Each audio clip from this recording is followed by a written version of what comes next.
Your Excellency William Ruto, 5th President of Kenya, and Kenya Kwanza Presidential Flag Bearer. Your Excellencies Moses Wetangula, Musalia Mudavadi, Your Excellencies, party leaders, party officials, colleagues, ladies and gentlemen, we want at this juncture to do the signing of the agreements that is admitting new members into the Kenya Kwanza Alliance Coalition. The Kenya Kwanza Alliance Coalition is a coalition of parties. Therefore, each party retains its distinct and separate identity while sharing in the common ideals and aspirations of working together to form the next government as a coalition of parties that share same ideology and same objectives on the reform of our country's economy to put money into the pockets of ordinary Kenyans and to ensure equity in our land. Therefore, negotiations have been going for some time. Every party signing today has had the draft prepared and consensually agreed after their input. Therefore, I join in those who are saying that nobody has been coerced to come and sign anything. If anybody has any doubts, they can wait a little bit, because we are a coalition of the willing. We believe in the freedom of every Kenyan to choose their political association without coercion, without intimidation. Therefore, without much ado, and perhaps before I say what I wanted to say, the signing ceremony is going to take a few minutes, but we'll try and expedite it, because each party present here today is signing to join the Kenya Kwanza Alliance, and therefore it has to sign individually. So the order of business is as follows: that the founding, the party leaders of the founding constituent parties of Kenya Kwanza Alliance, this microphone is not great, the party leaders of the founding constituent parties of the Kenya Kwanza Alliance Party will take a permanent seat on the podium, the three of them. And after that, we will call the signatories of each party that is signing to join the coalition. So the Kenya Kwanza Alliance founding partners, party leaders of founding parties, will sit on the table on my right. And when I call the signatories of the party that is being admitted into the coalition, the two signatories of each party will sit on the table on my left. We will administer the signing and the attestation, and before the party officials who have signed step down, they will take a photo with the party leaders of UDA, ANC, and Ford Kenya, and they will step down. We'll call the next party, and then at the end, all the parties being admitted will come in front for one common photo. After that, we will listen to a few remarks by the party leaders in the order in which I will describe. It is now my singular honor and duty to request His Excellency William Ruto, His Excellency Musalia Mudavadi, and His Excellency Moses Masika Wetangula to take their seats at the table on the right of this rostrum. Welcome, Your Excellencies.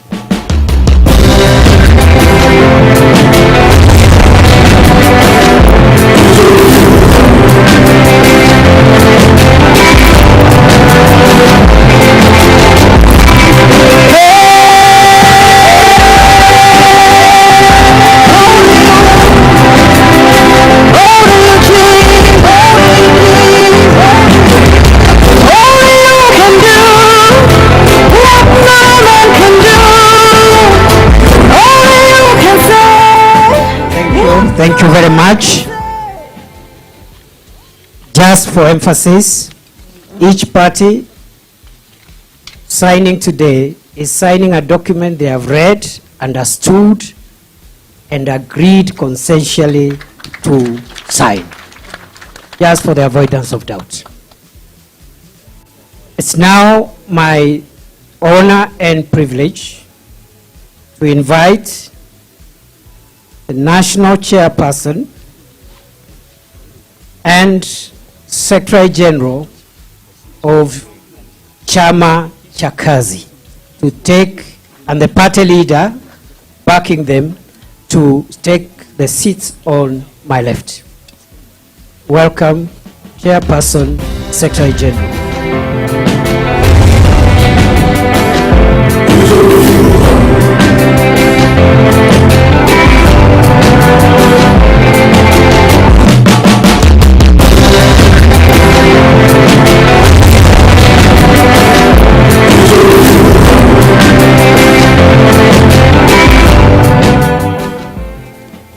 Thank you. I can't see the party leader, but I'm sure. Here he is. Karibu MK.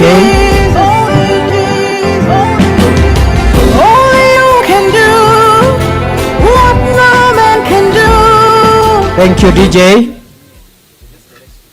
We have used the alphabetical order of the parties signing, and therefore the order in which they are called does not reflect any other order except the alphabetical order.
Thank you, DJ.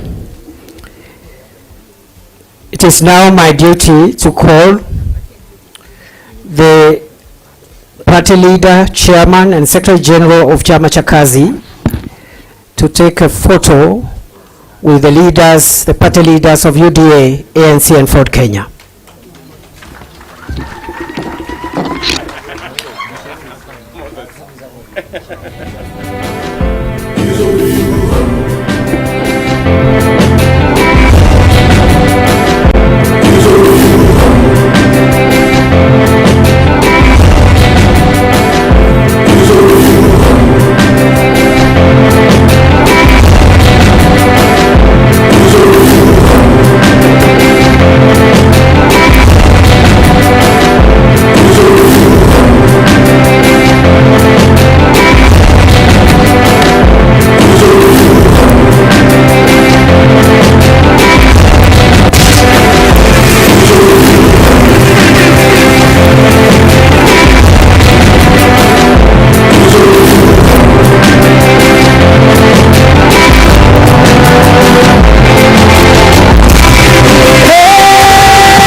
I'm sorry, Your Excellency, there is a small lapse. We ask you to step back and take a photo displaying the agreement to the public. We are sorry about that.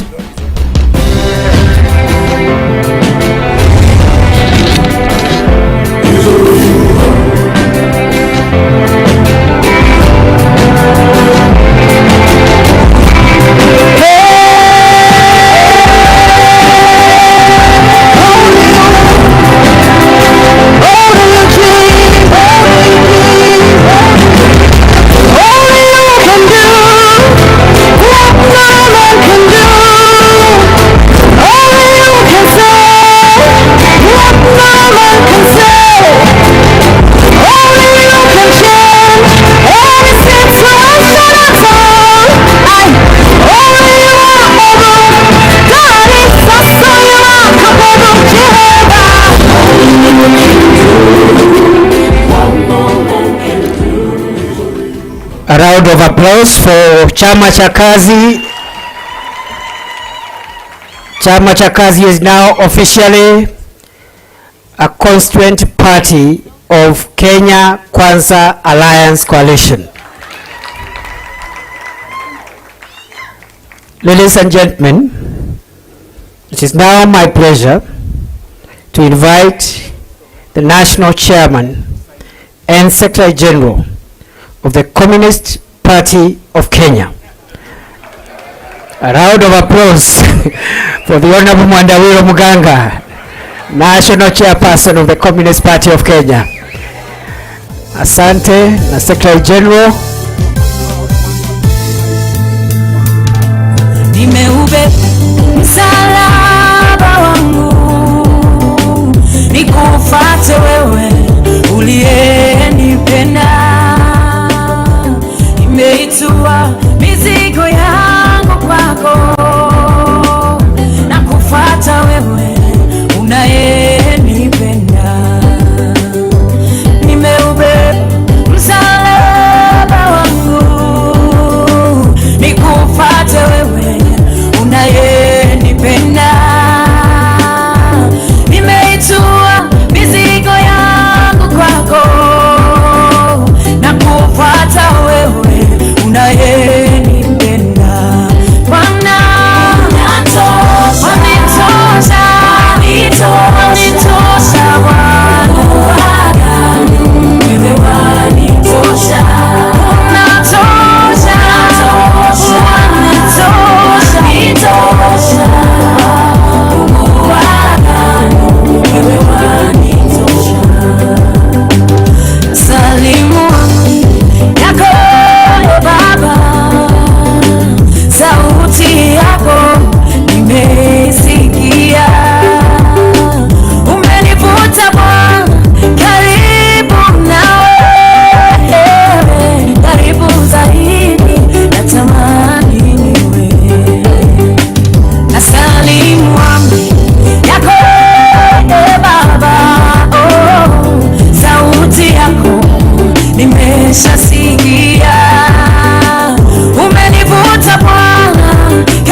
Thank you, DJ. I now request the National Chairperson and Secretary General of the Communist Party of Kenya and the party leaders of UDA, ANC and Ford Kenya to step forward for a photo opportunity.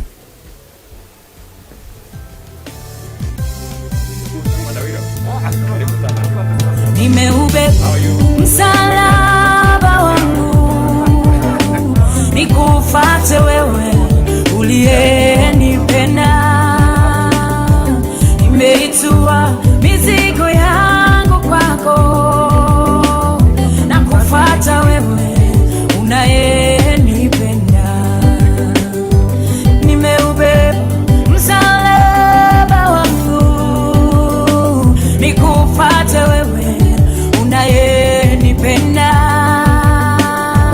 Nimeitua mizigo yangu kwako, na kufuata wewe unayenipenda.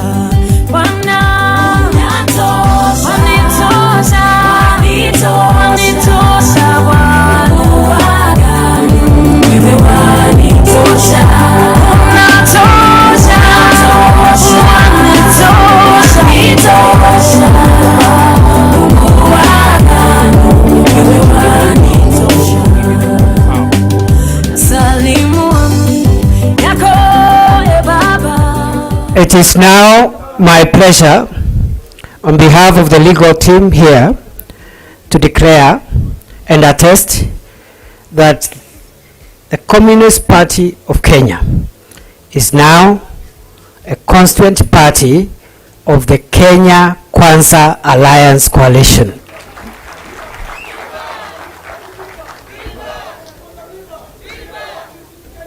Thank you, thank you. That is the Communist Party of Kenya. Thank you. Ladies and gentlemen, distinguished guests, excellencies, it is now my pleasure to invite the chairperson and Secretary General of Devolution Party of Kenya to step forward and take seats on the left of the last row. The dog on the beer. Si uchawi ni maombi, nguvu za giza zimeshindwa kwa jina lake, jina hilo kuu la Bwana Yesu. Nguvu za giza zimeshindwa kwa jina lake, jina hilo la Yesu. Kwa magoti nimefika hapa, kwa maombi nimefika hapa, si kwa majeshi wala silaha, ni Roho wake. Nguvu za giza zimeshindwa. Si uchawi, ni maombi, si urithi, ni maombi, sio kwa nguvu zangu, ni maombi, si uchawi, ni maombi.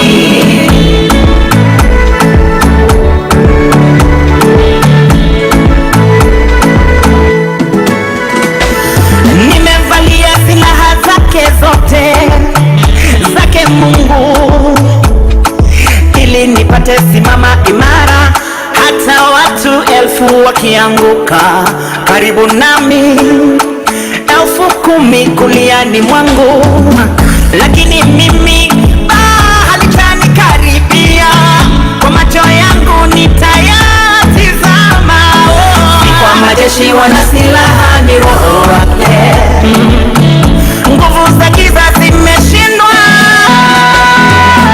Si uchawi, ni maombi, si urithi, ni maombi, sio kwa nguvu zangu, ni maombi, si uchawi, ni maombi. Ukweli, uadilifu, nayo Injili, imani, wokovu, na neno, sala,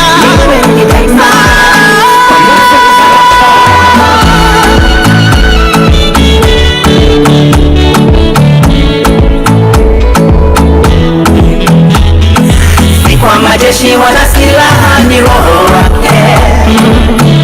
Nguvu za giza zimeshindwa.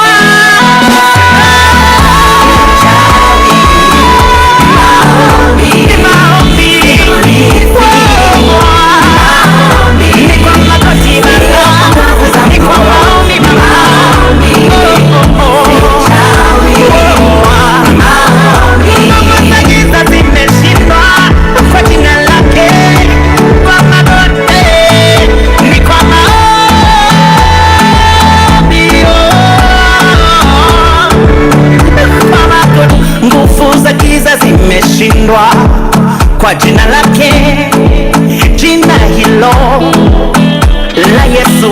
Kwa magoti nimefika hapa, kwa maombi nimefika hapa. Si kwa majeshi wana silaha ni roho wake. Nguvu za giza zimeshindwa.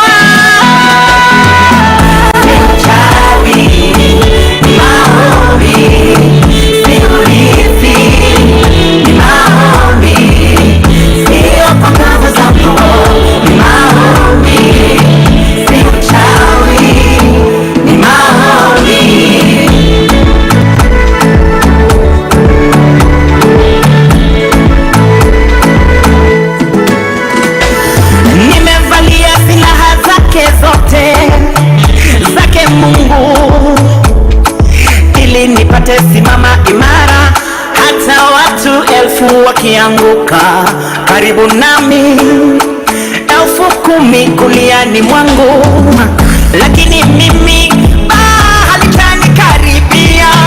Kwa macho yangu nitayatizama. Kwa majeshi wana silaha ni roho wake. Nguvu za giza zimeshindwa.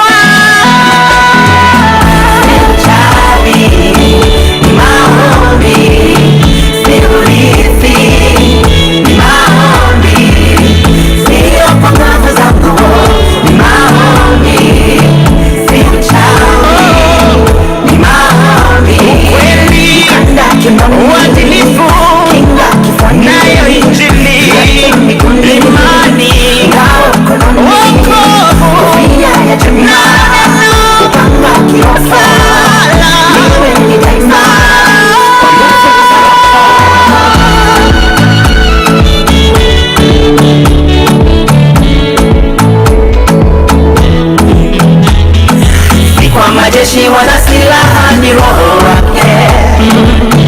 Nguvu za giza zimeshindwa.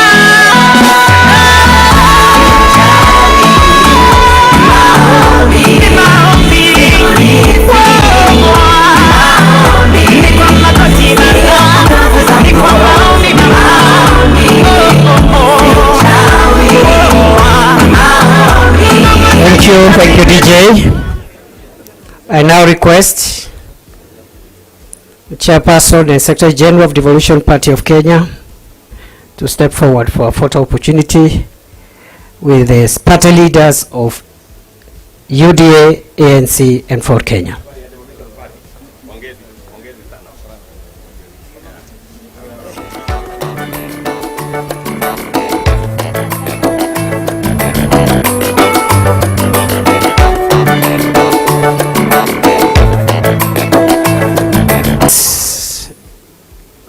Distinguished guests, on behalf of the legal team, I now pronounce that the Devolution Party of Kenya is now a constituent party of the Kenya Kwanza Alliance Coalition. Thank you very much. I think we are making good progress. It is now my pleasure and privilege to request the party leader and the chairman of the Farmers Party to step forward.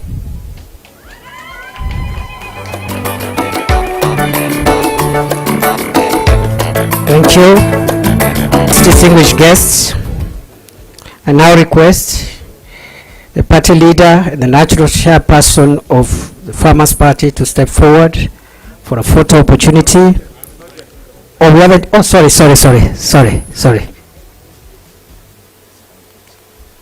I'm moving very fast.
From Nation.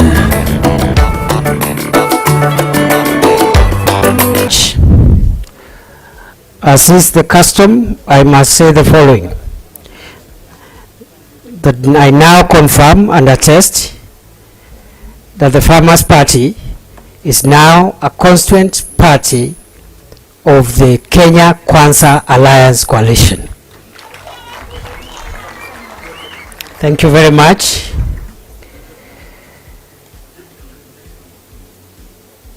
I would like to apologize to the next party I'm calling because I should have called them earlier. I think there was an oversight. It is now my honor and privilege to request the chairperson and the Secretary General of the Economic Freedom Party to step forward and take their seats at the podium. Please encourage them with some clap. Dance as a victor. Move as a victor. Clap as a victor. We have the victory. Now we dance as a victor. Move as a victor. Clap as a victor. We have the victory.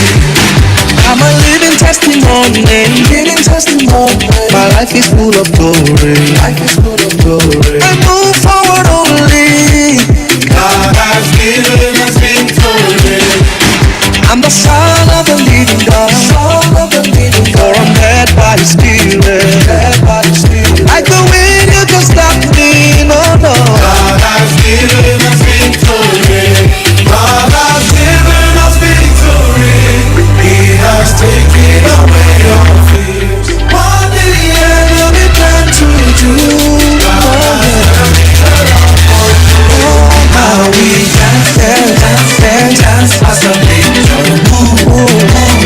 Move as a victor. Clap as a victor. We have the victory. How we dance as a victor. Move as a victor. Clap as a victor. We have the victory. I'm empowered by His Spirit. For the Lord is my strength and shield. Every day I'm going higher. God has given us victory. I rise like an edifice. I'm soaring on eagle's wings. There are no limitations. God has given us victory. God has given us victory. He has taken away our fears. What the enemy planned to do, God has turned it around for good. Now we dance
and move forward only. Thank you, DJ. Party leader and chairperson of the, actually chairperson and secretary general of Economic Freedom Party, please come forward for your photo with the leaders of UDA, ANC and Ford Kenya.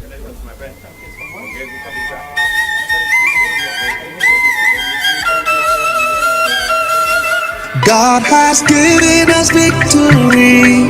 He has taken away all fears. What the enemy plans to do, God has turned it around for good. Now we dance, dance, dance as a victor. Move, move, move as a victor. Clap, clap, clap as a victor. We have the victory.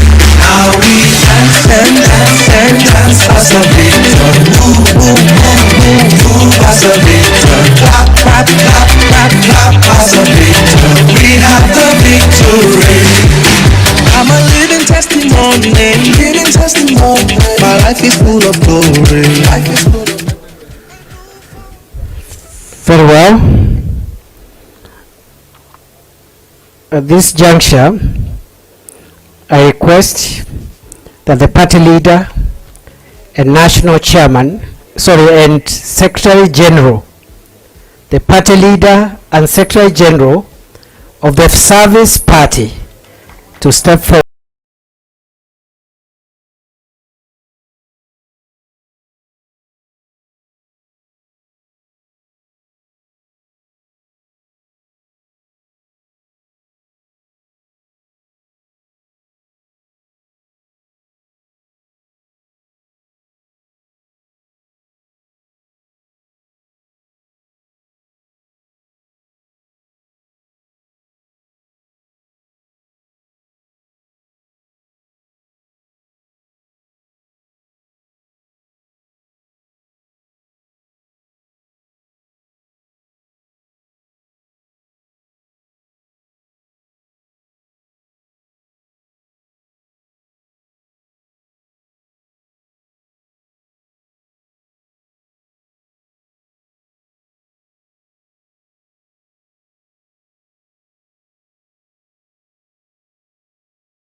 You made it. Can you say that again? We made it through Kitova, and that is how we made it through. I made it through. I made it through, and I don't know how I did it. I made it through, Come on, sing. and I can't tell how I did it. But One thing I know, Jehovah took it over, and that is how I louder. made it through. Oh, I made it through. I made it through, and I don't know how I did it. I made it through.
I now attest, confirm, and declare to the nation that the Service Party is now a constituent party of the Kenya Kwanza Alliance Coalition.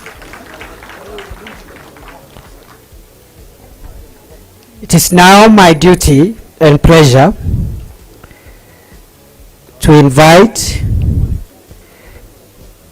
the party leader and the Secretary General of Tujibebe wa Kenya Party to step forward and take their seats in the podium. Point of correction, it is the party leader and the national chairman. And the SG can also come. Karibuni.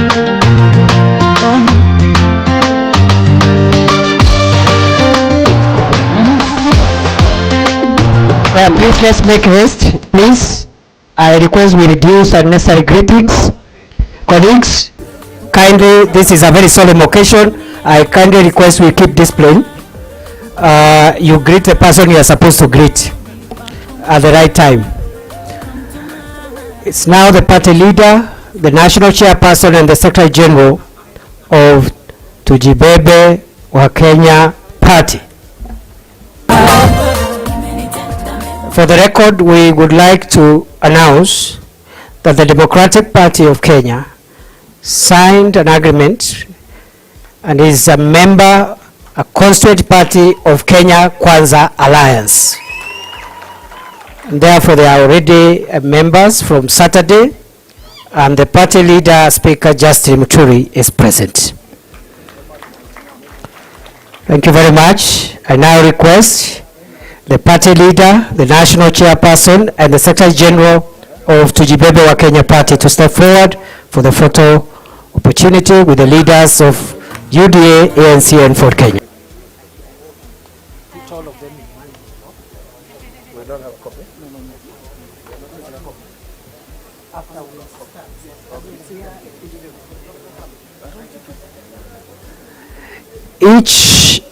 Each of the parties that are joining Kenya Kwanza Alliance today will get one original copy of the agreement they have signed after it has been stamped and commissioned in accordance with the requirements of the third schedule of the Political Parties Act of 2011 as amended.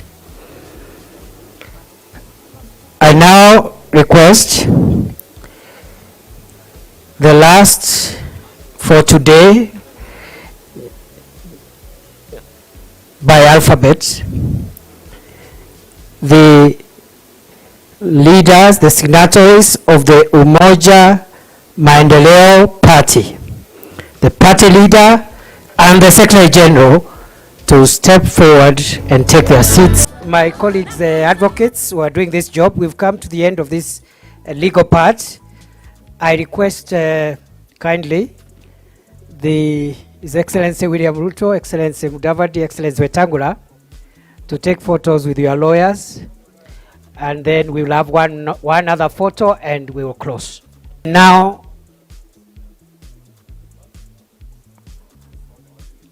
before I forget, I declare, confirm and attest that the Umoja na Maendeleo Party is now officially a constituent party of the Kenya Kwanza Alliance Coalition. Finally, all the party leaders present today, please step forward for our final photo of the day and closure of this session. Party leaders only. The party leaders who are present today.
Chairpersons of all these parties represented here, please step forward and join this photo. And this is the last one, the very last one.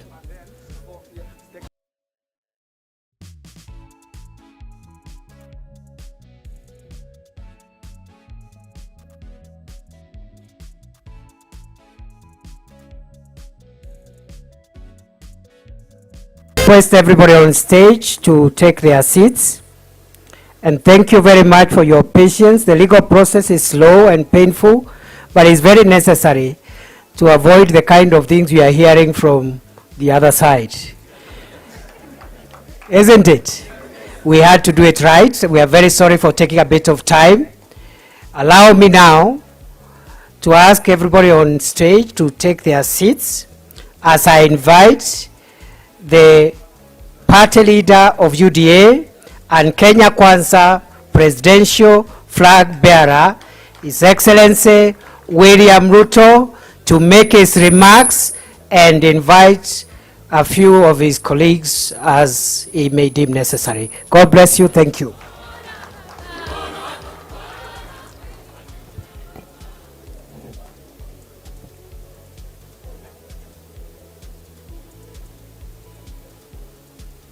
Thank you very much. My colleagues, leaders of political parties present, chairmen, secretary generals, party officials, members of parliament present, distinguished guests and ladies and gentlemen, good afternoon. Hamjambo. Basi nikisema Kenya Kwanza, tunasema kazi ni kazi. Nikisema kazi ni kazi, tunasema pesa mfukoni. Kenya Kwanza, Kenya Kwanza, Kenya Kwanza, kazi ni kazi, kazi ni kazi. That's where we start. Ladies and gentlemen, this is a historic moment. In these grounds today, we have come together, the coalition of the willing, the coalition of the free, to put together the team that will take our great country to the next level. There are many coalitions in town, but this is a coalition with a difference.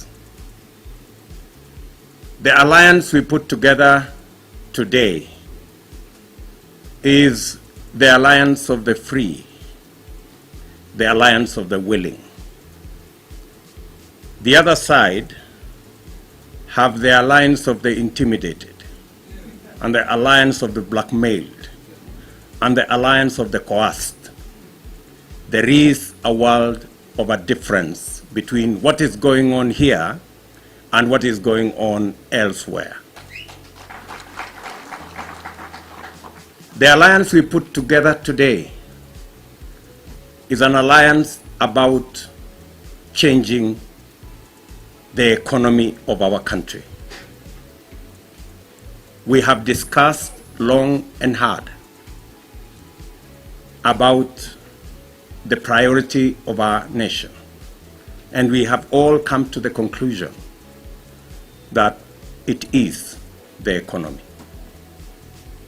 And that's why this alliance is about changing the economy so that we can transform our nation, change the fortunes of our citizens, and put money in people's pockets. The alliance on the other side is about changing the Constitution. That's where the difference is. The alliance we put together this afternoon is the alliance about the people, about the citizens of the great Republic of Kenya, about the people issues, the jobs for our young people, transforming agriculture and using it to put money in millions of the people of Kenya is about making every hustle to matter and to count. Is an alliance about the people of Kenya. The other side is an alliance about leaders and about sharing power and about sharing positions. Ladies and gentlemen, the difference between what we are doing this afternoon and what our competitors are doing is like day and night. This afternoon, we come here as free people,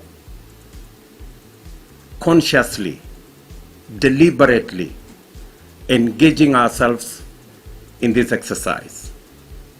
As you have heard from our lawyers, every person who has signed into the documents here has signed so out of free will. They have read the document. They've had time to internalize the document. Some people have made suggestions to the document. Some of those suggestions have been carried on board because we are a free people.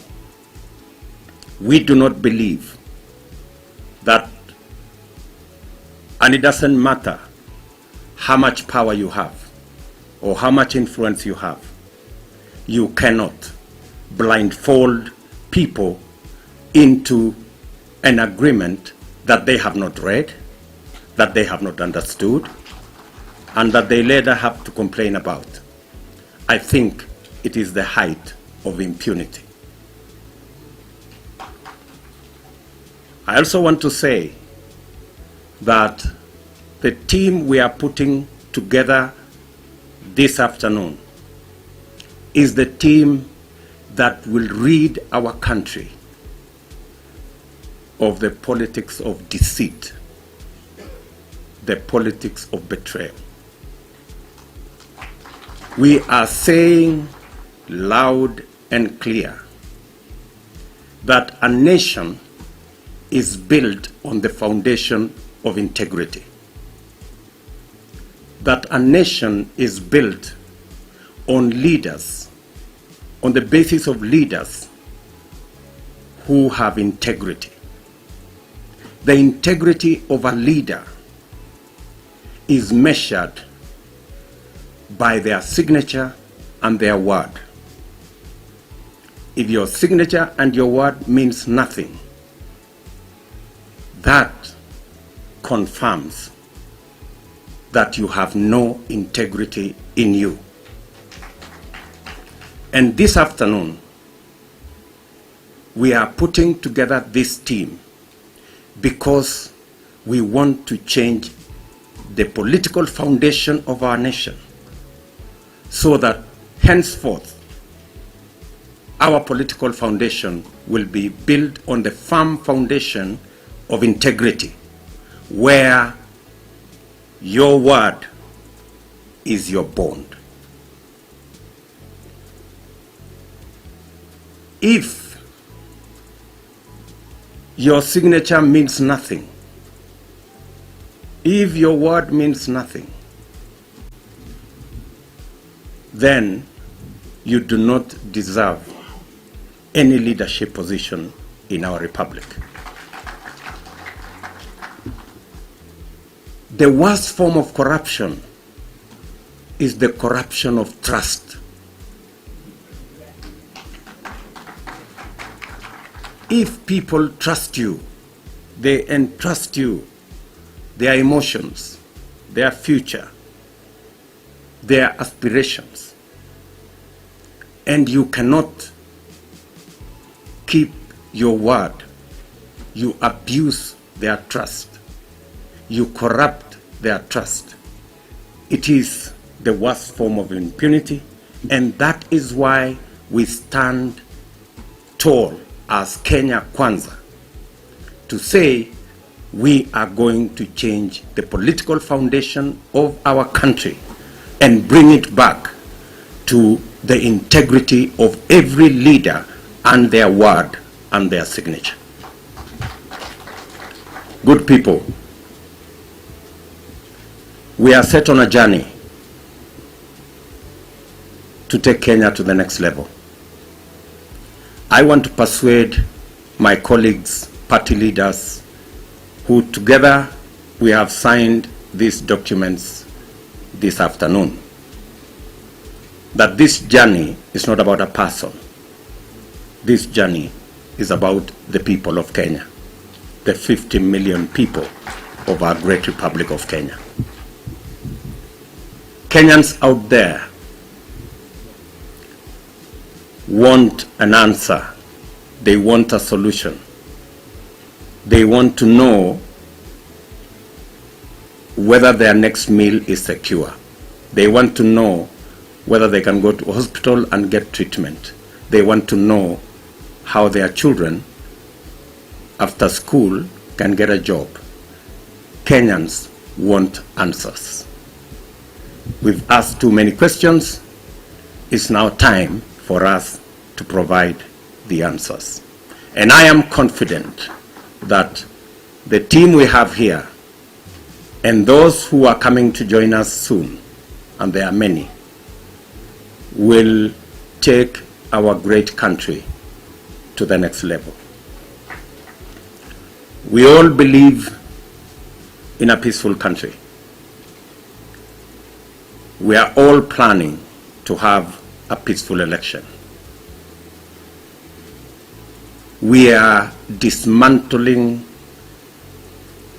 the tribal base of our politics, and we are assembling an issue base for our politics. That is the future of our country. Countrymen, I ask you, one and all, to join us in this great task where every vote counts, every person matters, and every corner of our country must pull together. I do not wish to make this a long speech because we have come here for a very solemn occasion to append our signatures, to commit ourselves that we are going to build a team that will prosecute the agenda we have for the transformation of our great country. Let me take this opportunity to invite my brother, Wycliffe Musalia Mudavadi, to make his brief remarks, as I will all the other party leaders who are here this afternoon. My brother Musalia.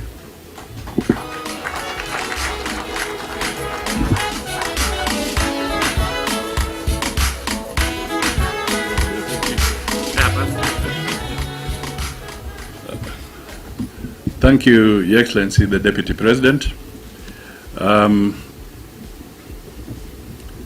Ladies and gentlemen, I think we may just want to conjecture the symbolism of where we are. We are at the Ngong racecourse. When we were young, we used to be told, "Ukimbie kama farasi ya Ngong."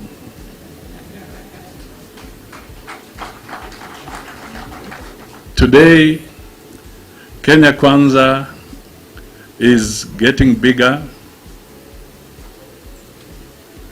It is getting much more stout. It has become the perfect stallion in Kenya's politics. So we are here because we are unveiling a winning horse. So I stand here to say that let us tell Kenyans that if they want to win and get something of their bet, then they should place their bet on Kenya Kwanza. This is the winning horse. for very specific reasons that the Deputy President has brought out. But the message we really want to send out is that we cannot afford the politics of deceit. We talked about a trust deficit some time back, but it seems people did not learn much about what we were saying.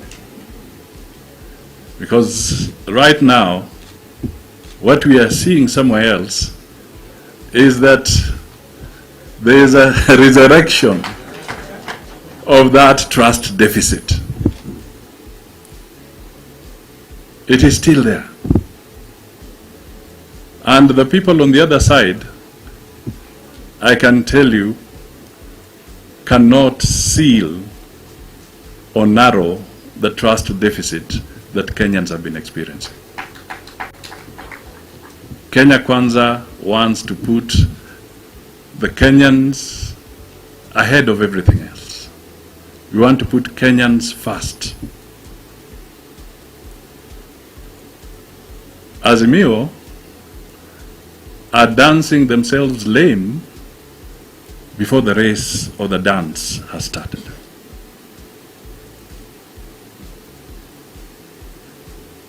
They are dancing themselves lame. Ladies and gentlemen, let us pull together. Let us bring integrity into our politics. Let us work with respect across the spectrum of our political parties. Let us acknowledge and recognize the independence of those parties.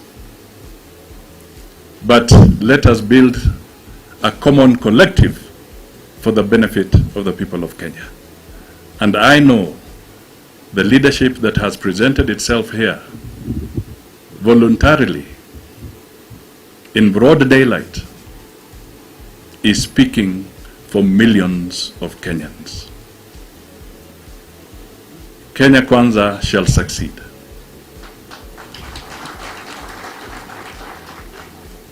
We want to hold hands with other Kenyans, and we shall succeed. Ladies and gentlemen, this is the Kenya Kwanza Alliance. Asante.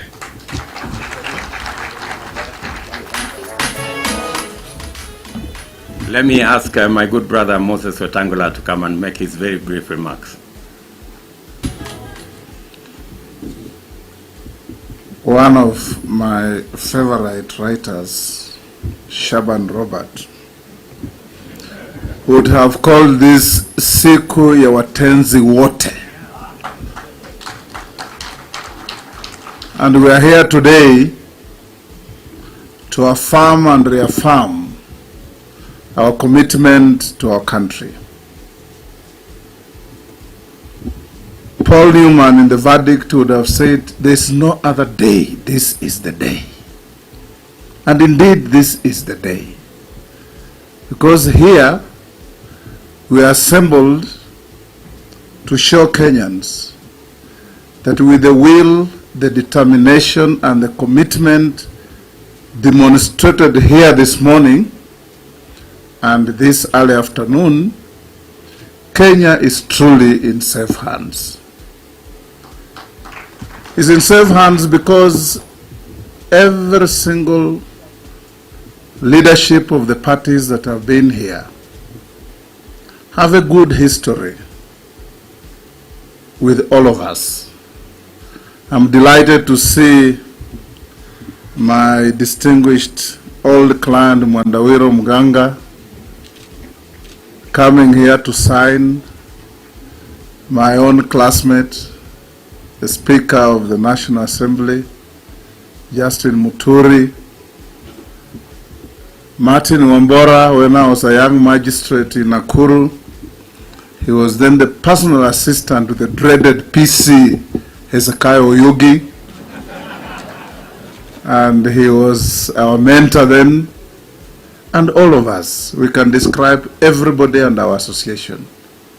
But the most important thing is we have come together because if you ask each of our parties here, we want food on the table of Kenyans, we want to get rid of the fuel queues, we want the farmers to afford fertilizer and seeds, we want farmers to have a market for their produce, we want to take away stress from our teachers, our parents and our pupils in schools, we want to reduce our public debt, we want to remove impunity from our leadership, we want Kenya where everybody lives with dignity and everybody demands and gets respect.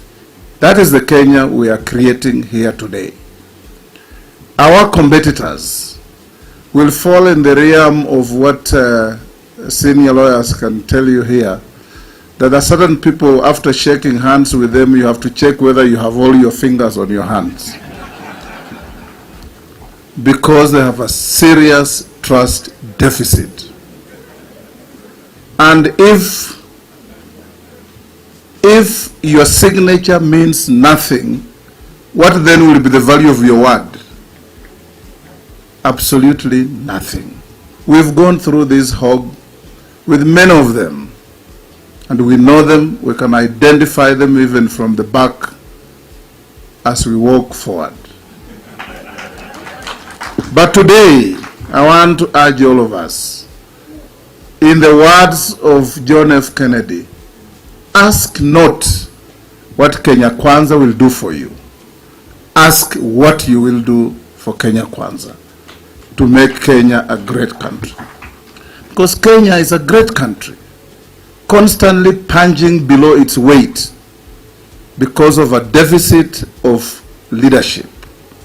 And never again should we allow ne'er-do-wells to take the realm of leadership in this country and convince themselves repeatedly but falsely that this country belongs to them, because this country belongs to the people of Kenya.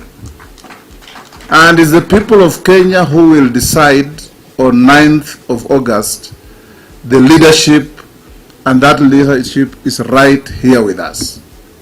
So as we move forward, ladies and gentlemen, let's all rally behind our team captain, William Samoei Ruto, and demonstrate that he's truly going to be but the first among equals, not the lord over others, because that's what we have seen in this country. We want Kenya to take its prideful place in the community of nations, starting from our neighborhood, our firm commitment to the integration of East Africa, where our markets lie. Our number 1 trading partner is Uganda. Our number 3 trading partner is Tanzania. And Congo has come on board. We must make this region a great region. And William Ruto and all of us, this team here assembled, we will take the country where Kenyans desire it to be. Not the falsehoods of Canaan, not the falsehoods of all manner of statements that mean very little. Above all, this is not a team assembled by people who want to secure and buttress their past mistakes. This is a commitment, a coalition of the willing, all brought together because we can see where we are going, we can see our destination, and above all, we have all the Kenyans not behind us, but walking side by side with all of us. Let me finish by thanking the courage taken by all of us here, particularly my brother Muturi.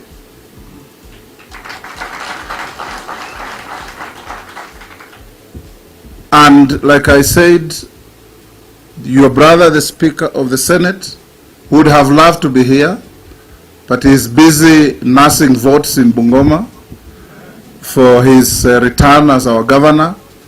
He sends his regards to all of us, and it shows that today the entire legislature is in Kenya Kwanza.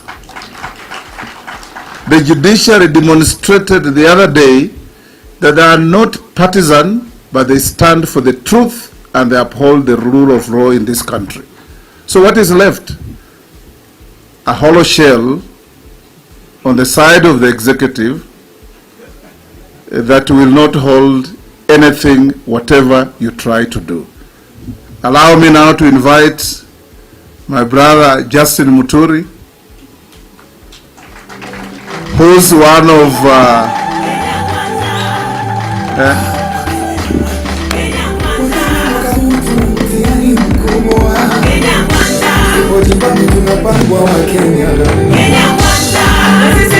thank you, and here is our speaker.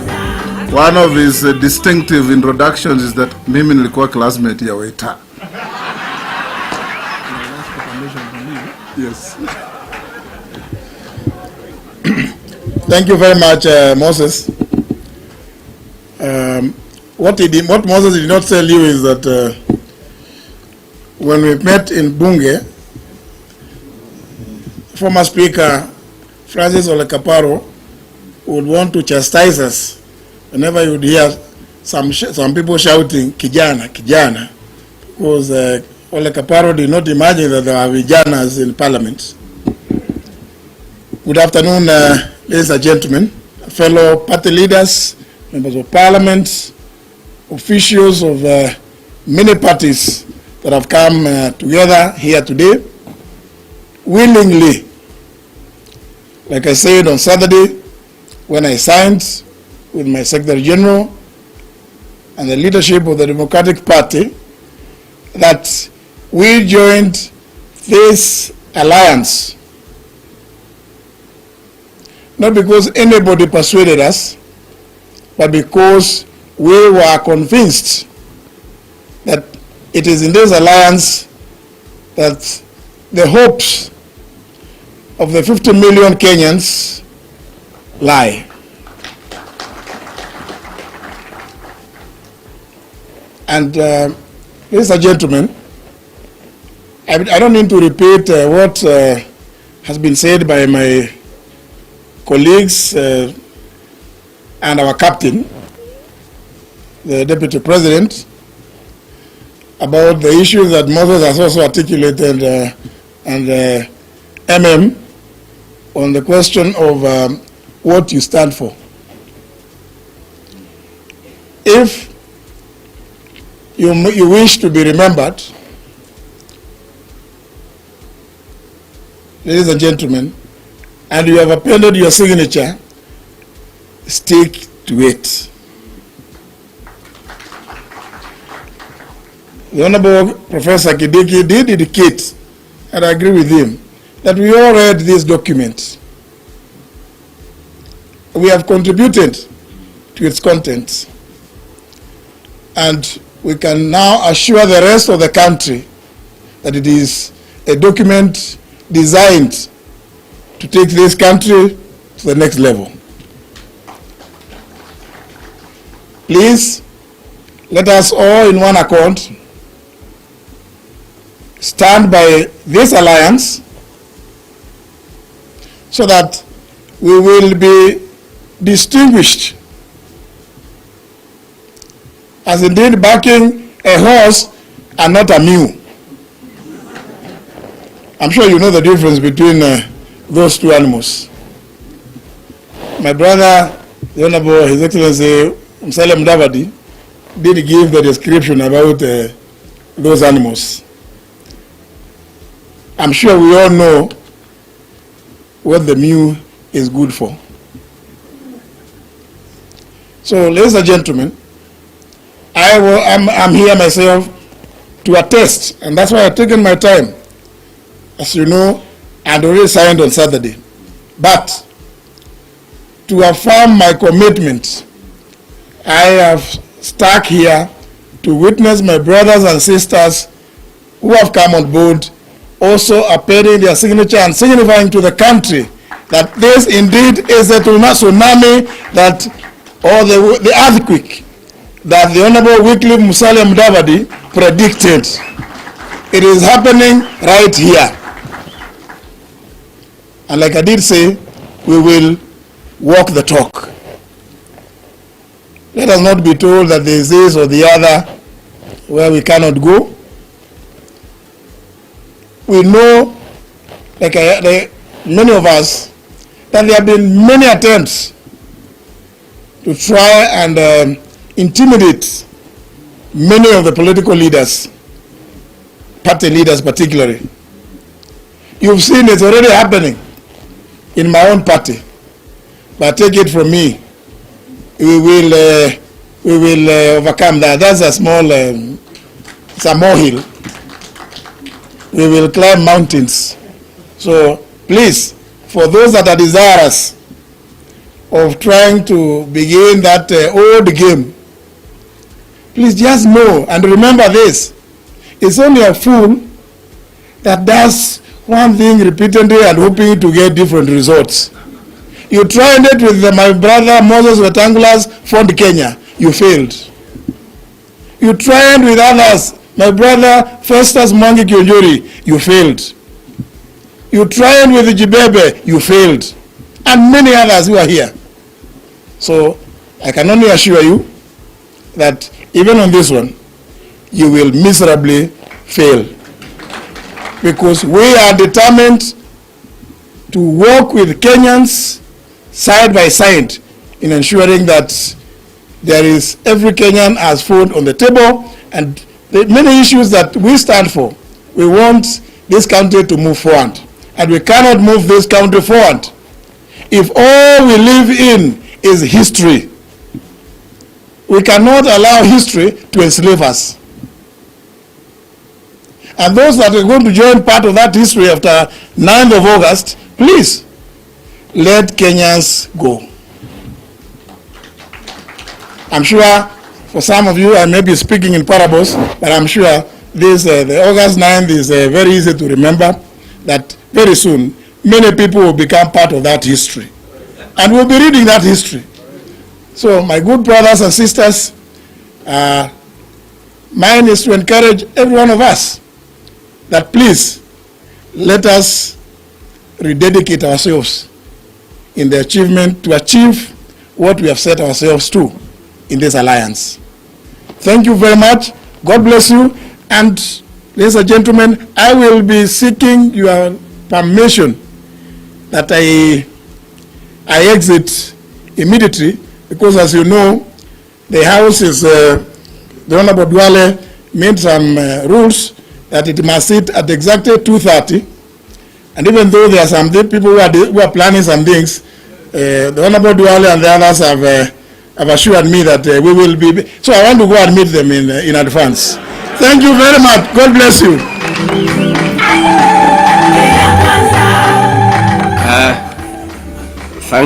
Thanks, our Speaker. We want to assure you, those Azimio fellows, what they are planning this afternoon in the National Assembly, smarting from your move to join Kenya Kwanza. They have tried it for William Ruto for the last 4 years. It will come to a cropper. And we need to tell the Azimio people, Justin Beden Muturi will serve as Speaker of the National Assembly until the next Speaker of the National Assembly is sworn in. So let them bring it on. Let us now have the party leader of the Jibebe, Governor William Kabogo Gitau. Please clap for him.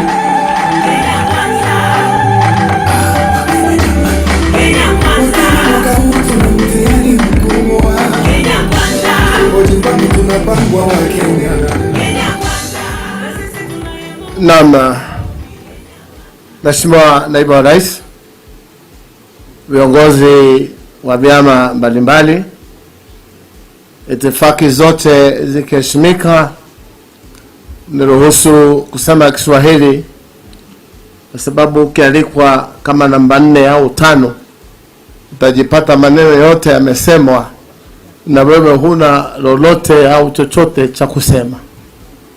Kwanza nijihusishe na matamshi ya wale waliotangulia, kwa sababu mengi wamesema.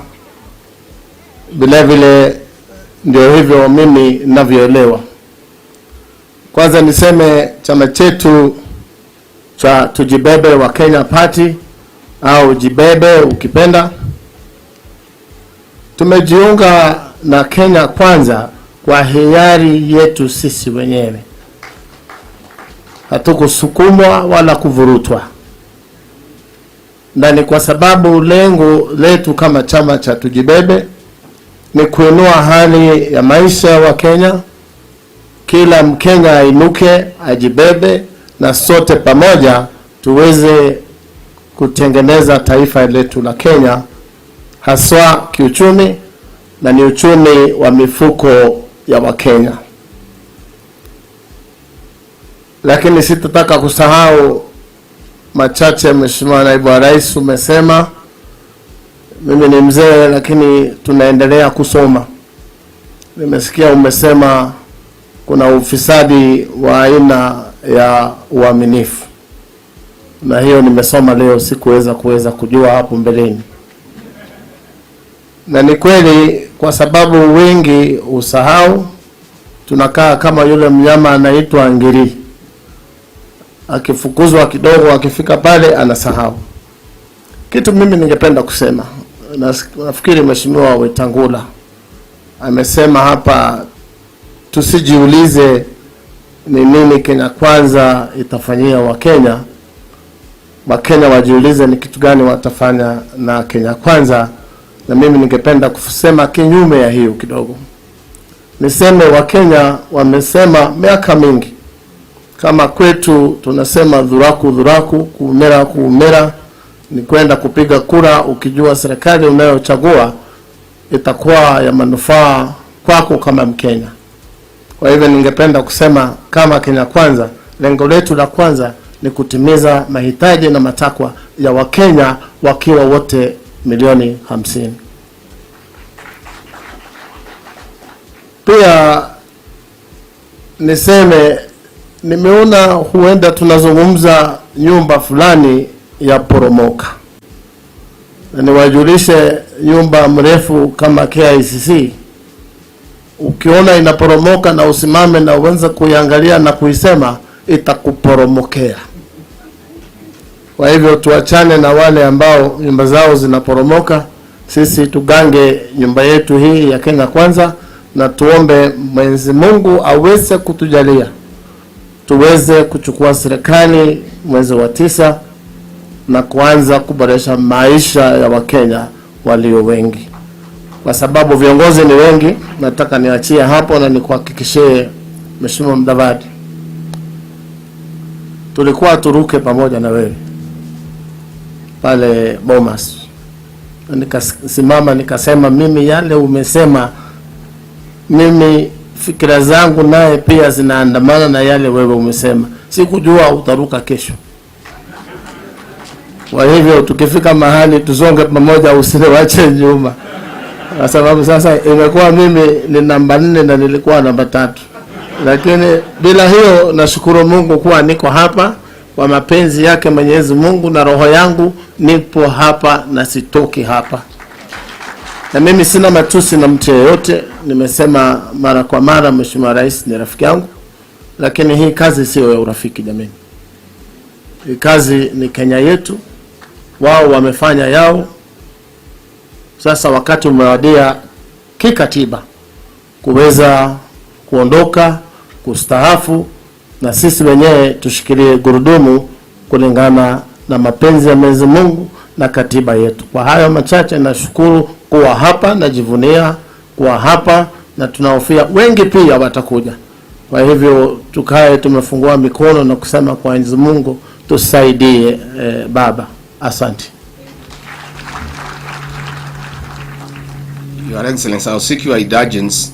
We allow the original majority leader, Aden Duale, to say a few words so that he can move to the National Assembly and lead our troops to deal with those Azimio characters who want to intimidate Speaker Muturi. Mheshimiwa Duale, 1 minute.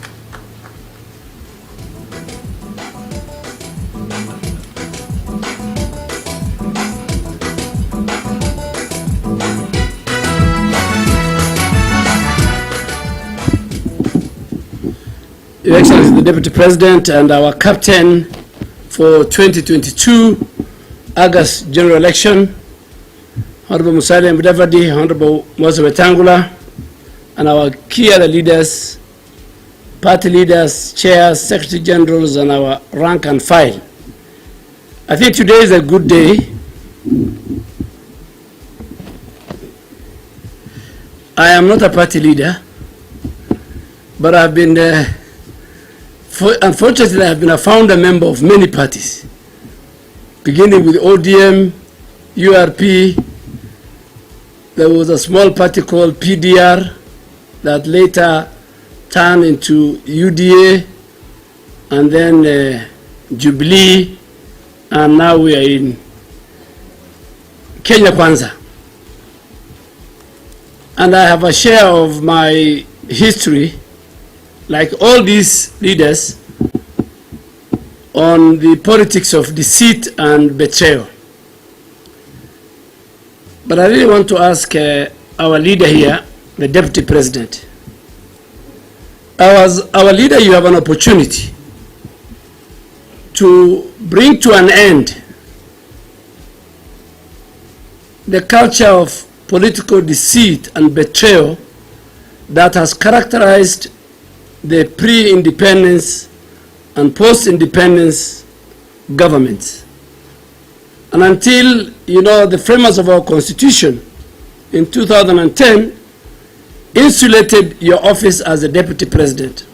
And I'm told around the other team, they're being told, why are you gunning for the office of the running mate? The occupant of that office currently is nothing. That is the kind of impunity that is going on. But I hope, Mr. Deputy President, when you become the president, you will not allow people around you and yourself to humiliate, demean both the person and the stature and the character of the office of the Deputy President in accordance with our Constitution. I think you will promise us that. And then that goes down to the other leadership that you will lead. Because I have the experience of what you went through and many, many other leaders here.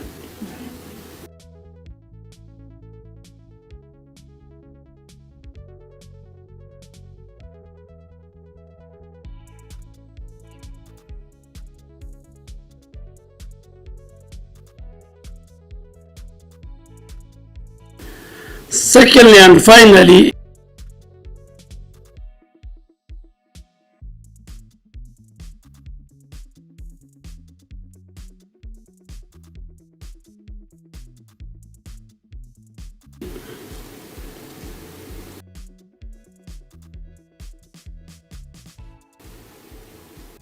we fought this battle, including my brother Moses Wetangula, not only on our side, as the leader of minority. But I think we proved to the people of Kenya that we as the leadership that is here today will not be part of a group that wants to use institutions to destroy political careers, that will use institutions to do conflict of interest and do business with the government, that will use and avert the Constitution and create state capture, that they will use institutions for personal and family gains. And as I go to Parliament this afternoon,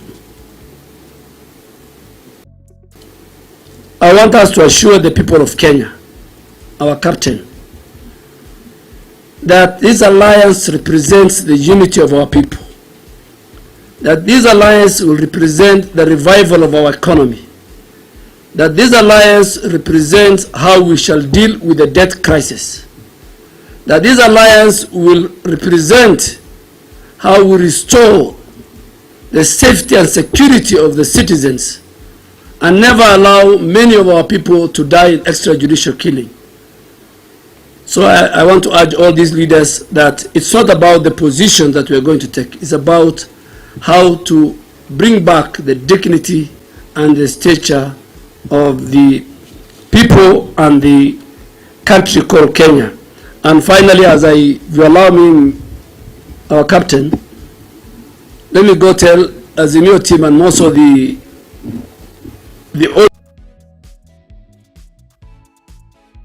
ODM team that in the first place in the election of the Speaker Muturi. That time they were not in the house. It's when they were busy swearing in their fake president and people's president. So I think they have forgotten that. So if you allow me, let me rush, but wish all of you that we will deliver the people of Kenya to the really Canaan. Thank you very much. Thank you, Leader. I now want to request the leader of the Service Party, the Honorable Mwangi Kiunjuri, to come and make his remarks. Leta pesa mfukoni, kila mtu apewe, pia mimi na wewe. Kenya Kwanza, leta pesa, kazi ni kazi, kuna pesa. Your Excellency, the Deputy President, Party leaders present today, Secretary General's Chairman, all protocols observed.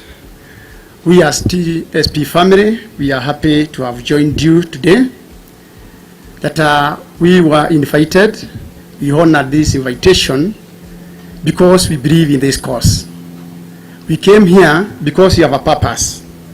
And when we looked through Kenya Kwanza, and you have been following closely the activities of Kenya Kwanza, we believe that we are in the right formation. That we have had the opportunity as Kenyans to look at the formations that are already here with us today, the Azimio formation and Kenya Kwanza. And Kenyans can clearly see who can lead them to the next level, whereby for the first time Kenyans will be economically empowered. Because what we are looking for today is not about big words, big things that we can be promised, but it's looking at the suffering of our people. Today, every Kenyan is crying because of the cost of living. And to make the matter worse, you look at this formation of Azimio and you wonder what is happening with them. But sometimes God works miracles. If you look at what happened with them when they tabled this budget, you can tell them the writing, you can tell Kenyans clearly that the writings are on the wall. How can you table this kind of a budget that is so oppressive to Kenyans? Kenyans who cannot afford daily meal, and what you are telling them that I'm going to tax you further. And this is the time you are supposed to be bringing them together.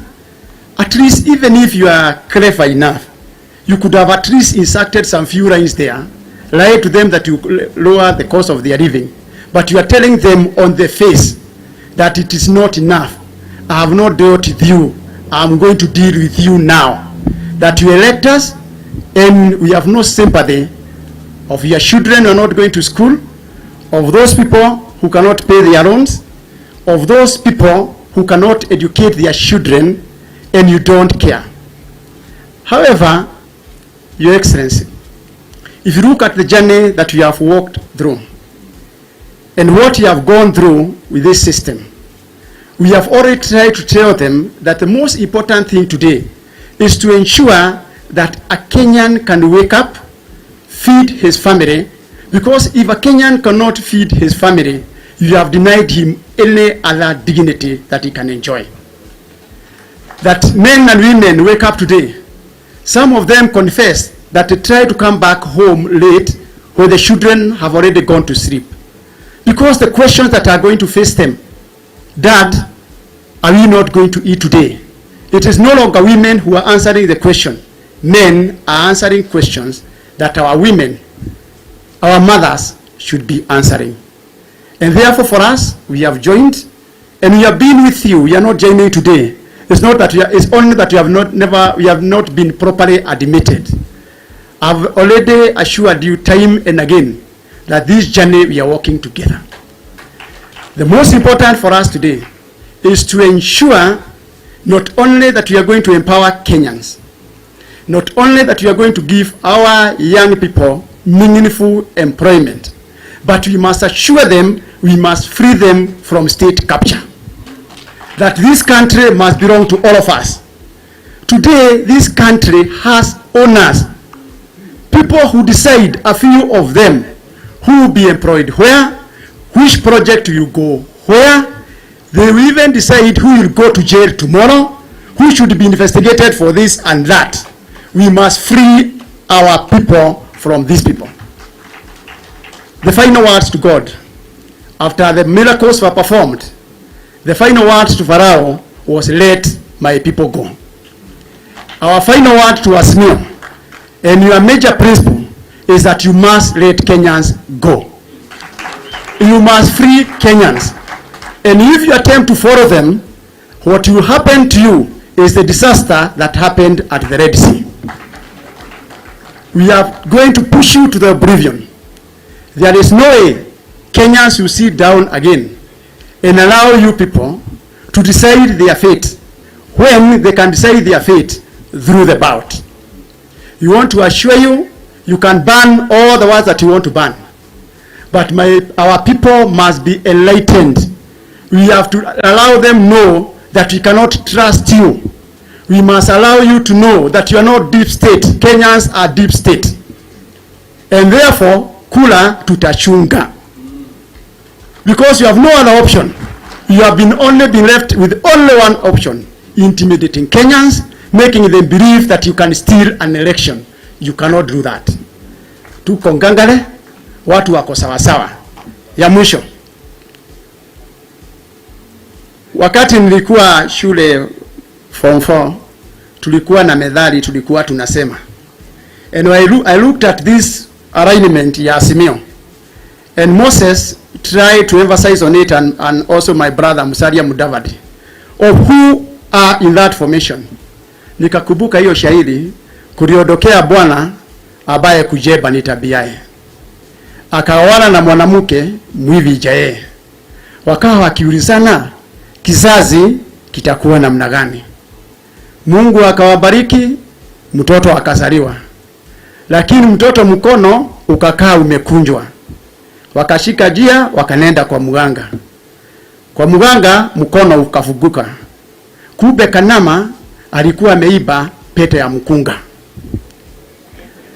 Now if you look at this formation, already we have been told by the party leader, team leader of Azimio, that his key advisor atakuwa rafiki ya Ruto. Huyu ndiye mtu ambaye amezamisha wa Kenya. Kama Kenya imezama kwa sababu ya huyu ndugu yetu, kama Kenya tumeangamizwa na huyu ndugu yetu, he has intimidated all of us. Now what you are telling us, that you are going to walk the footstep of the same person that we are trying to deliver Kenyans from. Kenyans, be aware. Kenyans, wake up today. And today we have been commissioned. The party leaders that we are here today, when we leave this gathering today, we are not waiting for any other instructions. Move where you are coming from. We are properly represented. All the corners of this country are represented. And I can assure you, we shall put our best foot forward. Asanteni. Thank you very much, Honorable Kijore. You have said what many Kenyans fear to say. We want to have the leadership of the Economic Freedom Party, Isaac Abe, come and make very brief remarks. Karibu sana.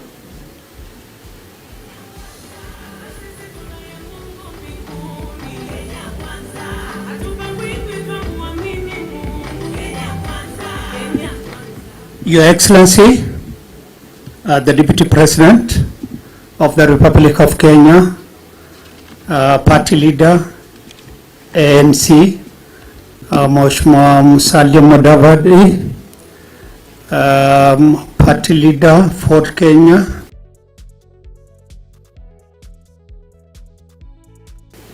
Mheshimiwa Moses Wetangula.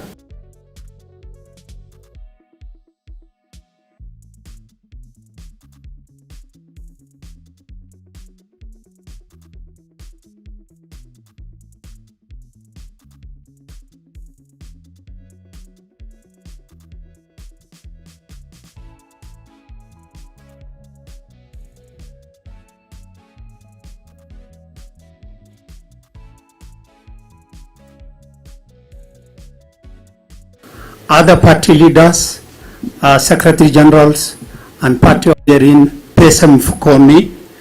Economic Freedom Party, we say EFP is a Kenyan political party whose focus is economic empowerment of Kenyans, particularly those economically marginalized, women and youth. Economic Freedom Party has a national ideological leaning that is towards founded on a social justice led by the philosophy of inclusiveness. By that, we have been with you, even though we have not been physically with you. Today, we came here only to formalize that. And I want to thank our brother, Mheshimiwa Abdurrahman, Ambassador Mahmoud Saleh, and Mheshimiwa Honorable Adam Barre Duale, for making this possible. Thank you very much.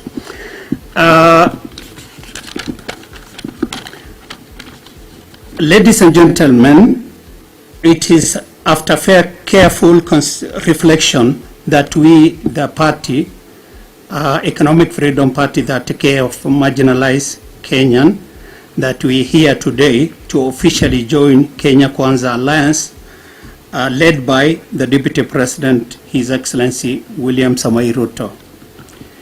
We are here to be counted among Kenyans who have been taken a bold step to move our people through bottom-up economic approach.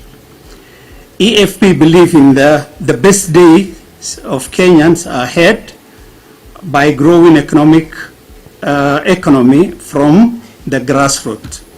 The interest of the pastoralist community that includes availability of clean and reliable water for human consumption and agriculture, which is our key to our livelihood.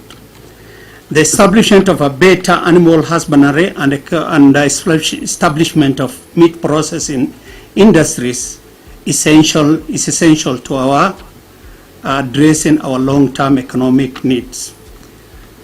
The transport infrastructure to open up the northern frontier is the beginning of the economic freedom of our people and party. Those and more of our issue, including health care for all, we believe in that best be taken care of by Kenya Kwanza Alliance, who have demonstrated solid in commitment to inclusive economic development for all Kenyans. Your Excellency, from Kenya North, one of the qualities that we look for a leader, actually in a leader, is one, accessibility to that leader.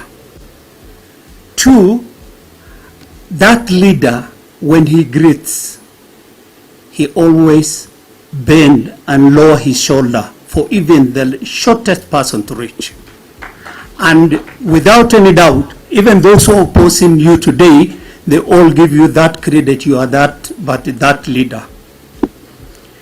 We therefore urge all Kenyans of goodwill to turn up in large numbers on August 9th and the elected leaders within the Kenya Kwanza Alliance for the better future.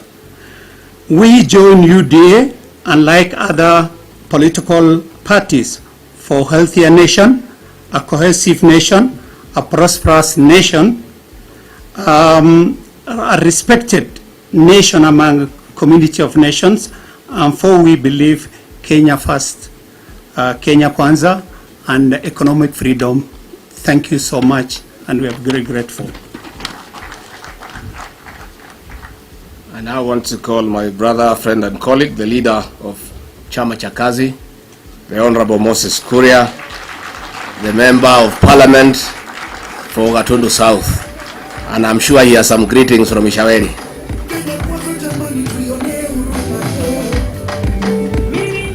Thank you very much, my colleague Honorable Rigathi Gachagua, Your Excellency the Deputy President of the Republic of Kenya, fellow party leaders. Siku hizi mimi ni mchache wa maneno, so I'll be very brief, and as you've heard, we have got some very important business in Parliament. I don't want to belabor you with what has been said, but I just want to first recognize people whom we have traveled together in this journey. It's not been easy, starting with yourself. I recall from 2017, when we could sit with you, and you are still hopeful that maybe we are getting it wrong. It took you, in my estimation, 3 years before you started accepting kwamba tunachezwa. So all the time you are saying, no, hapana, rais hawezi kutufanya namna hii, mtu ambaye tumetoka mbali na yeye namna hii. So again, being here today, after we were in Kasarani in 2016, when we formed Jubilee, I know it's a happy moment for you, but I also know it's a very painful moment, because these are the same dreams we had in 2016, lakini vile wahenga wanasema kuvunjika kwa mwiko sio mwisho ya upishi. But there's one thing that you had discovered, which on Sunday I was sitting next to a fellow member of Parliament and asked him for, why did we miss this for so long? To realize that we have forgotten and almost assumed that guy at the bottom of pyramid. So you are stubborn. Na ubadilisha hiyo tabia, because you are very stubborn in saying, no, there's something wrong. Something is wrong with our economy. Something is wrong with our architecture, with our model. We try to tell you, hapana, wacha tuongee mambo ya vile tunafahamu coalition na hivi, but you really refused and you stuck there. And also to my colleagues, and especially members of Parliament who are from UDA especially. Some few years back, only I think 2 years, the leader of, the whip, majority whip in the Senate was Madam Susan Kihika. Then, because of associating with you, Susan Kihika was removed, and they put Ilungu Kangata, who also joined you. And they removed him and they put Kimani Wamatangi, who has also been removed because of joining you. I have to sit with Murkomen for him to tell me, because what I was thinking is now we go back to zero, we go back to Susan again, and the cycle continues. Hawa watu, hawa viongozi wamepitia mateso mingi, and although we are here taking the limelight as a party leaders, I really want to recognize and acknowledge the sacrifices which your team has made. From people like Kimani Ichung'wah, who are the chairman of the budget committee, Alice Wahome, vice chair of transport of legal committee, myself from transport committee, and many more people whose only crime was to associate not with a criminal but with the deputy president who was elected on the same ticket with the president. The late President Daniel Arap Moi set a very good legacy when in 2002 he conceded defeat and went home, despite assurances, despite Sally Kosgei crying on the runway. Mwai Kibaki followed suit, he went home, and I want to assure you, as a member of Parliament for the President of the Republic of Kenya, he is also going home. And we shall have William Ruto and the Kenya Kwanza team as the next government. And this government, as His Excellency has said, it's not about individuals and not about parties. What brings us together is really because we have to save this country. Nothing is working in this country, and I don't know why it is starting with only the liquid products. Hakuna mafuta ya petroli, hakuna mafuta ya kupika, hakuna maji, hakuna maziwa. The only liquid ni ile mimi na Musalia tuliacha tukaachia wengine. Hiyo nasikia bado hiko sababu sijasikia wakilalamika. So we have a lot of work to do. Tuko na kazi ya kufanya to save this country. And I want to assure, this is my 7th, I started campaigning for president when I was 21 years old, and I was in a campaign team for Kenneth Matiba. This is my 7th presidential campaign. I forgot how to lose elections 20 years ago. I forgot. I don't know how to. And we are going to win this one. Make no mistake. Ile kazi tutafanya na Umwami Musalia na Weta, Aisha Jumwa. Nimeona my predecessor, you know I'm the incoming chair of Council of Governors, and Martin Nyaga Wambora is here. Kama Wambora ako hapa, yani devolution yote iko hapa. Speaker Muturi ako hapa. Speaker wa Senate ako hapa. Hii vyama vyote, hata kuna ingine ya YouTube inaitwa Radical, sijui kwa nini hawakusaini. Hata wao najua wako hapa na tutashirikiana. Hao watu tutawaonyesha kivumbi. And let me tell you something as I finish. The major difference between this coalition and the other coalition. This coalition, there is joy and happiness being in this family. This is not a coalition, this is a family. Nobody is woken up, nobody is told to go and do something. The kind of commitment, how else would we survive 5 years of Mateso kama sio unity and our family ethics and our family attitude? Now with the new members who have joined us, we are going to work together. And let me tell you something, because you know Raila Odinga is my friend. And I want to say it on record that Raila was ready to go home after 2017. It is some people who wanted protection, I don't know for what. Because only people who are guilty go looking for people to protect them, including a man who was ready to go and look after his grandchildren, and you stop him from going home. So my good friend Raila Odinga, because I know also you have been forced, like we are being forced to run again, we shall help you by sending you home. Asanteni sana na Mungu awabariki sana.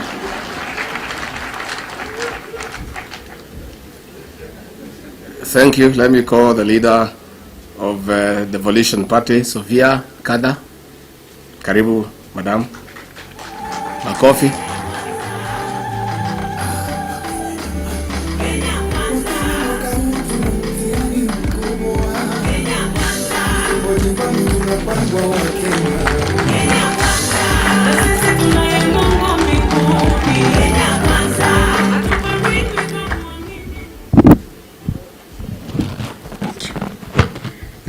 Thank you very much for this opportunity. Your Excellency, the Deputy President and the incoming President of the Republic of Kenya, all other party leaders in Kenya Kwanza. My name is Sofia Nkatha, and I'm here to represent our party leader for the Devolution Party of Kenya. And I want to say, we as devolutionists, we've read the agreement, we've gone through it, and we affirm our support because the Kenya Kwanza resonates with the ideologies of the party, which is ugatuzi dawa ya Kenya. And that is why we are here today. Na sisi tumesema hatupangwi, mimi sipangwi, and all our party members pia hawapangwi. Nyinyi mnapangwa. Thank you so much for this opportunity and God bless you. Thank you.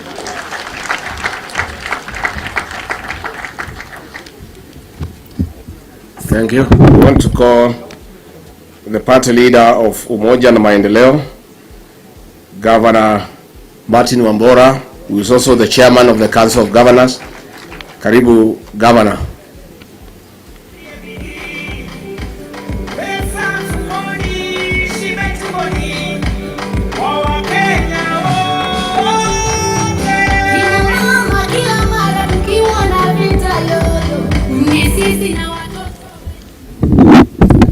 Asante.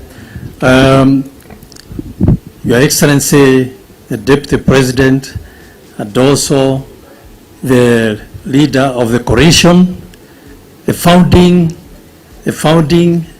party leaders, and all my colleagues. Good afternoon. Yangu inakuwa very brief all the time. And today I've not forgotten my note.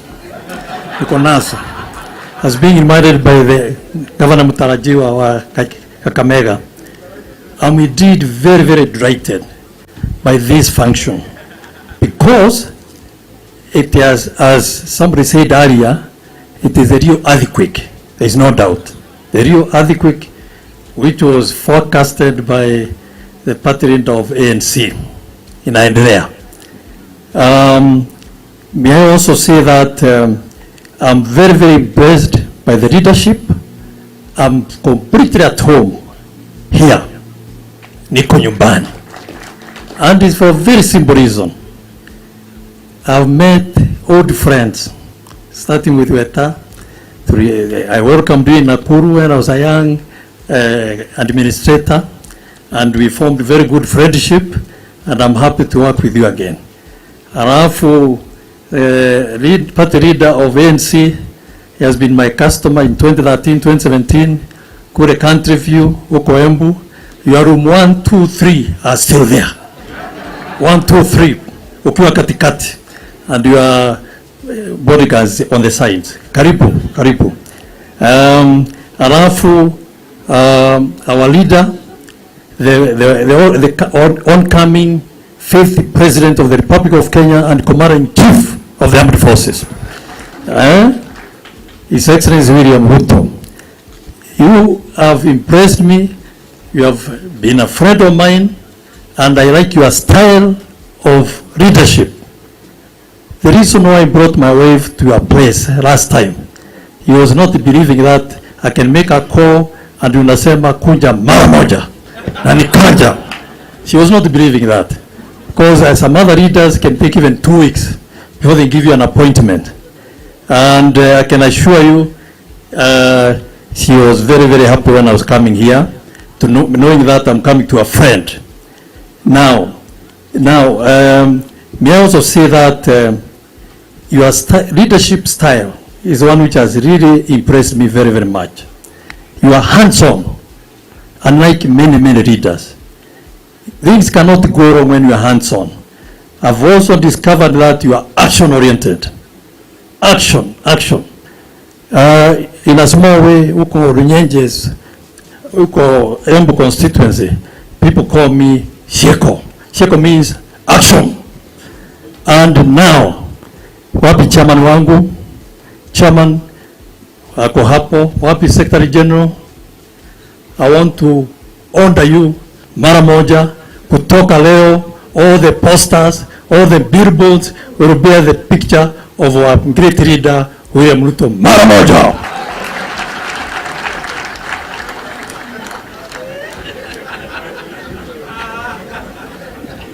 Thank you, Governor. We want to assure you, in this formation, you will never forget your notes, because there is no intimidation. This is an easy family compared to where you are. That place is full of intimidation and arrogance. I want to call Honorable Irongo Nyakera for the Farmers Party to come and briefly make your remarks.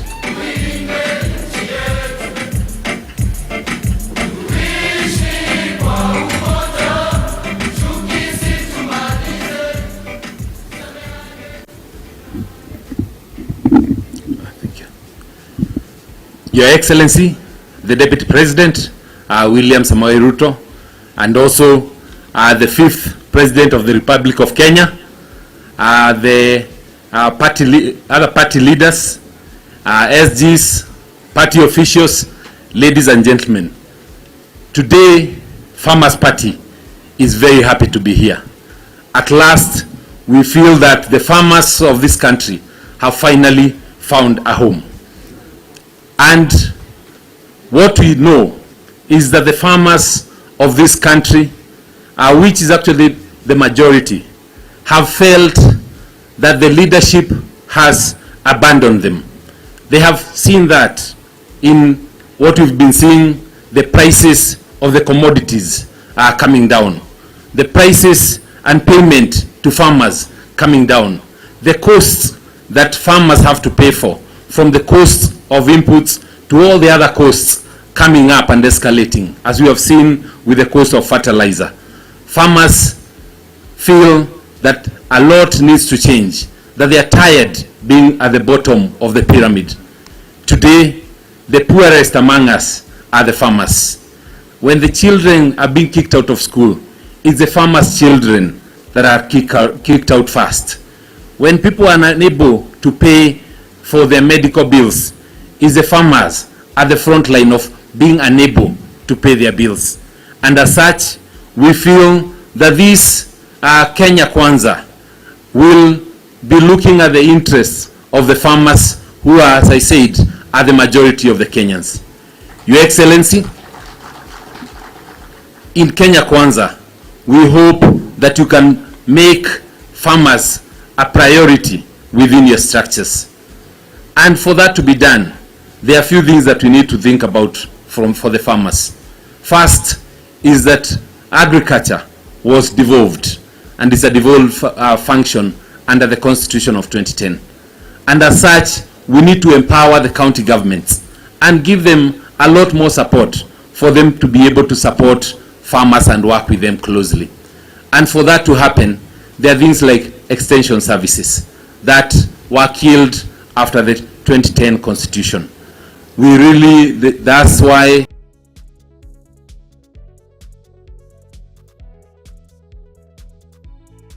the farmers are getting very low yields. That's why the farmers are unable to be clear on what they need to do to increase their earnings. Your Excellency, we also need to look at things like value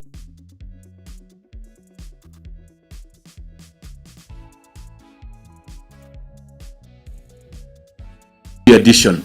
Why is it that given my age, I'm 39, it will be unfair for me to leave the stage without mentioning something about the youth. The youth of this country are also the ones who've been left behind. Every place we walk, wherever we visit, they're the ones, they're jobless, they're hopeless, they're penniless. Also, they have no skills or competencies. We need to empower our young people. We need to give them hope and something to wish for and live up to. Your Excellency, for us as Farmers Party, once again, we are very happy to be here. We are here willingly, and we are committed to help drive the Kenya Kwanza agenda and your agenda across all the farmyards in this country until we become the 5th. Thank you very much.